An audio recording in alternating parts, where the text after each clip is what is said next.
हम इस वक्त मक्का मुकर्रमा के अंदर मस्जिदुल हराम के छत पे खड़े हैं और यहाँ से आपको सारा मंज़र दिखा रहे हैं। आप देख सकते हैं यहाँ पर जो बिल्डिंग्स हैं कितनी ऊंची नज़र आ रही है, और ऐसा लग ही नहीं रहा कि इस वक्त हम छत पे खड़े हुए हैं, क्योंकि आगे पीछे की जो बिल्डिंग्स हैं वो बहुत ही ज़्यादा ऊंची और ख़ूबसूरत नज़र आ रही है।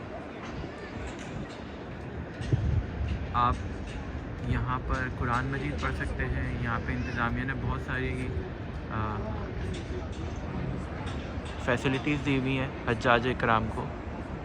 आप यहाँ पे कुरान पढ़ सकते हैं, आप यहाँ पे इबादत कर सकते हैं, अल्लाह को याद कर सकते हैं, और यहीं पर ही ज़मज़म का पानी भी दस्तयाब है, तो आपको नीचे जाने की ज़रूरत नहीं है ज़मज़म पीने के लिए। उसके अलावा आप यहाँ पर ख़ूबसूरती काबतुल्लाह की, मस्जिदुल हराम की, आप उससे लुत्फ़अंदोज़ हो सकते हैं। अल्हम्दुलिल्लाह कि यहाँ पर तरक्याती काम हमेशा से चलता रहता है और अभी भी चल रहा है। मेरी कोशिश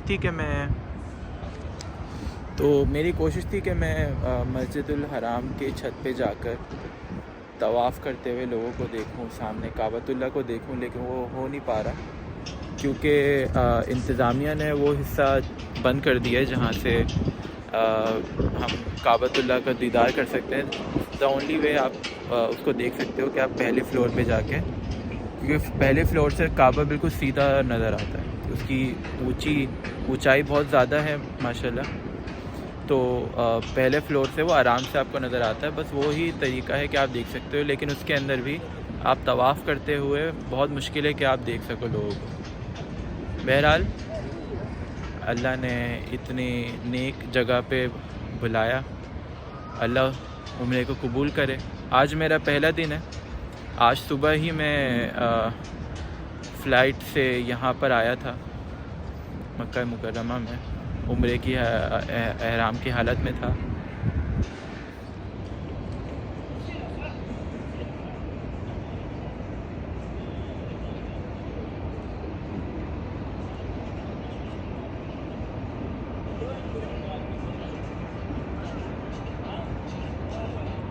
हम क्लॉक टावर में भी इंशाल्लाह जाएंगे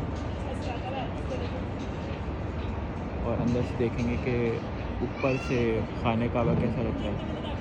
छत से आके मैंने काफ़ी ट्राई किया है कि मैं खाने काबा को ऊपर से देखूं, क्योंकि जो मंज़र होता है कि काबा के आगे पीछे लोग तवाफ़ कर रहे होते हैं, वो बहुत दिलकश मंज़र होता है। लेकिन अनफॉर्चुनेटली हम जा नहीं पाए। कोशिश ज़रूर की है लेकिन जा नहीं पाए, क्योंकि यहाँ पर तरक्याती काम चल रहा है और उसकी वजह से इन्होंने सब बंद कर दिया कि कोई करीब ना जा सके फेंस के। बाकी यहाँ पर आपको हज्जाज इकराम दिखेंगे और नमाज़ पढ़ते हुए। बहरहाल हम भी ईशा की नमाज़ पढ़ते हैं और पढ़ने के बाद फिर और ज़्यादा मस्जिदुल हराम को एक्सप्लोर करते हैं। तो भाई छत जो है वो अब क्लोज़ हो रही है, क्योंकि यहाँ पर 11:05 हो रहा है और जो नाज़िम है उनके पास से बोला जा रहा है कि छत अब बंद होगी। मेरे ख़्याल में सफाई का काम इन्होंने स्टार्ट कर दिया है अभी, तो क्लोज़ करने से पहले सफाई करेंगे ये छत की और फिर इंशाल्लाह क्लोज़ करेंगे। कोई बात नहीं, हमने तो फजर तक रहना है मस्जिदुल हराम में। अच्छा, मैं आया था 8:30 बजे के करीब यहाँ पर, और जो इशा की नमाज़ है वो नमाज़ पढ़ी है, और अब प्लान ये किया है कि हम जो हैं मस्जिदुल हराम में फ़जर की नमाज़ के पढ़ने के बाद फिर जाएंगे। तो इस हिसाब से देखा जाए तो हमारे पास काफ़ी घंटे हैं अभी, क्योंकि अभी सिर्फ 11 बजे हैं। फ़जर की नमाज़ आई गेस होगी 4 से 4:30 बजे।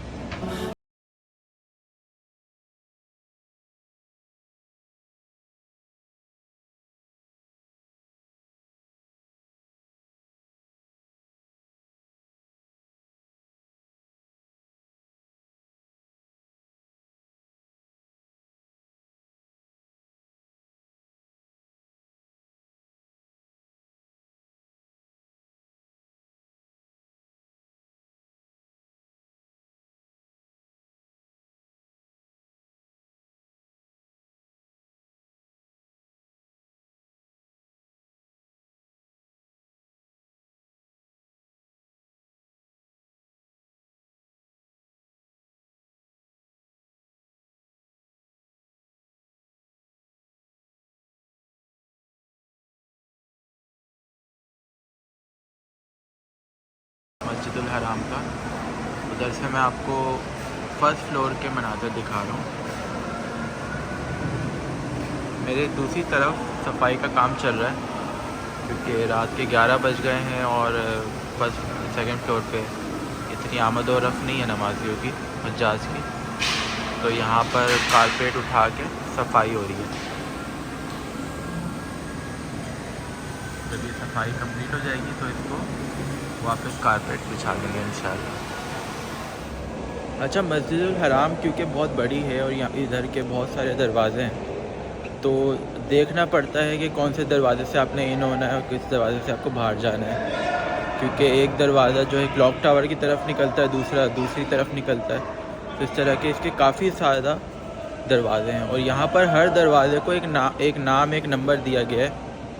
नाम उनके प्रिंस के नाम पर भी है और प्लस उन्होंने नंबर भी दिया हुआ है। जैसे मैं अपनी बात बताऊं, क्योंकि मैं उम्रा वीज़ा पे आया था और किसी ट्रैवल एजेंट के साथ ग्रुप के अंदर आया हूं और मुझे जो है वो बसेस को यूज़ करना है, बस के थ्रू में आना है और बस के थ्रू जाना है, जो कि मुकम्मल तौर पे हुकूमत की तरफ से दी हुई होती है हज्जाज कराम को। तो उस सूरत में मैं क्या कर रहा हूँ, आज मेरा पहला रोज़ा और मैं इतना समझ गया हूँ कि जब मुझे होटल से आना है तो होटल से जब मैं यहाँ पर ये जो मस्जिद का मेन आपको दिख रहा है एंट्रेंस, यहाँ पर आने के बाद आपने गेट नंबर 91 पे जाना है। गेट नंबर 91 पे आप जाओगे अगर आपको फर्स्ट फ्लोर पे जाना है, क्योंकि ग्राउंड फ्लोर पे एंट्री अलाउ नहीं की जाती अगर आप उम्रे की नियत से नहीं आए हुए। अगर आपने एहराम पहना हुआ है, आप उम्रे की नियत से हो, तो आप आ सकते हो यहाँ पर, ठीक है। अगर आपने एहराम नहीं बांधा हुआ तो आप 91 गेट पर जाकर आप वहाँ से फर्स्ट फ्लोर पे जाएंगे। बाकी मैं 91 से आया क्योंकि मैंने सुबह उम्रा कर लिया था अल्हम्दुलिल्लाह, और क्योंकि मैं काफ़ी थक गया था तो मैं होटल जाके खाना खा के और मैं सो गया था। और 3-3.5 घंटे के बाद जब मैं उठा तो मैंने सोचा कि अब इंशाल्लाह ज़्यादा से ज़्यादा वक्त मस्जिदुल हराम में गुजारूँगा और इधर जो है वो हर जगह को एक्सप्लोर भी करूँगा और जहाँ हो सका वहाँ पर दुआएं मांगूँगा और अल्लाह को याद करूँगा। तो बस हम भी टूर पे निकले हुए हैं, अभी छत होकर आए थे हम। और अच्छा, मुझे बेसमेंट पे नहीं जाना इसलिए मैं वापस ऊपर जा रहा हूँ जो कि सेकंड फ्लोर पे निकलेगी। अच्छा, यूजुअली इसको फर्स्ट फ्लोर भी बोला जाता है। अब इधर से मैं एक और नीचे उतरूँगा, एक सीढ़ी नीचे उतरूँगा जो कि फिर मेरा फर्स्ट फ्लोर कहलाएगा। और फर्स्ट फ्लोर से काबा का जो नज़ारा है वो बहुत अच्छा होता है। सेकंड फ्लोर पे क्योंकि काफ़ी हाइट पे बना हुआ है और काबा को हम सही तरीके से उसका दीदार नहीं कर पाते, तो इसलिए मैं सेकंड फ्लोर पे ऐसे ही एक्सप्लोर करने के लिए आया था।